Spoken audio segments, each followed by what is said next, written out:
በአንድ ጣራ ስር በሚኖሩ ጥንዶች መካከል ግጭት የማይቀር ነገር ነው። ነገር ግን አንዳንዴ ይቅርታ የሚለውን ቃል መናገር ከባድ የሚሆንባቸው አጋጣሚዎች አሉ። ምናልባት በኢጎ ወይም ደግሞ ቃሉ ብቻውን በቂ ሆኖ ስላልተሰማን ሊሆን ይችላል።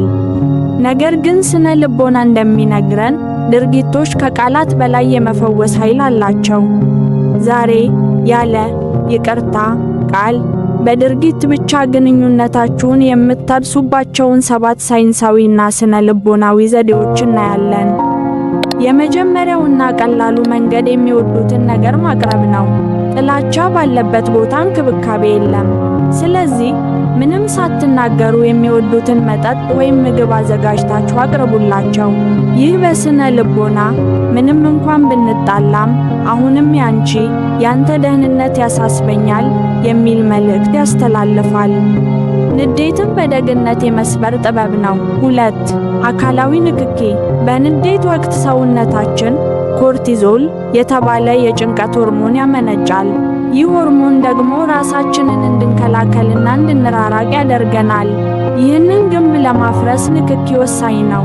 ዝም ብላችሁ እጃቸውን ያዙ ወይም ትከሻቸውን ንኩ።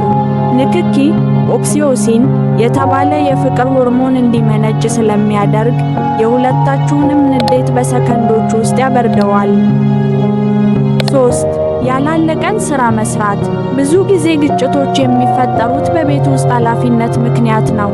አጋርሽ የተማረረበትን ሥራ ለምሳሌ ዕቃ ማጠብ፣ ልብስ ማጠፍ ወይም የተበላሸ ነገር መጠገንን ያለምንም ቅሬታ ሽክወኚው።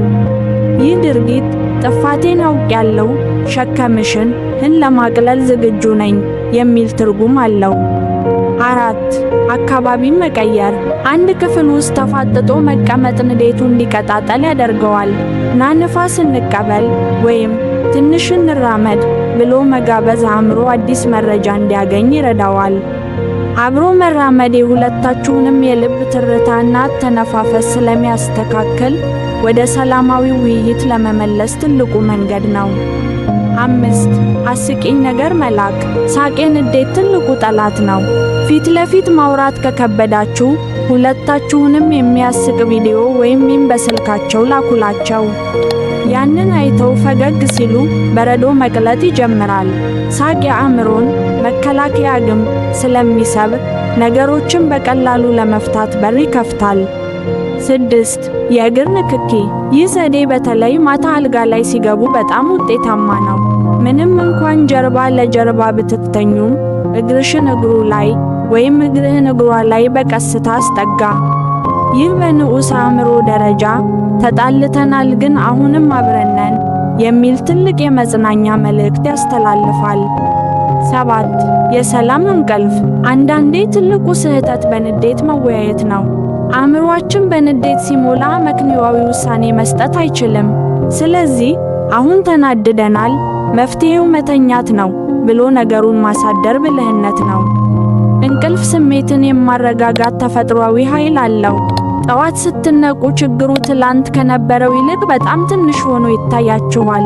ፍቅር ማለት ሁልጊዜ ትክክል መሆን ማለት አይደለም።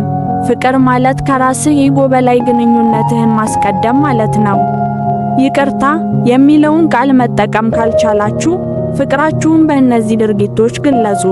ቪዲዮው ከጠቀማችሁ ሰብስክራይብ በማድረግ ቤተሰብ ሁኑ። ለፍቅራችሁ ቅድሚያ ስጡ።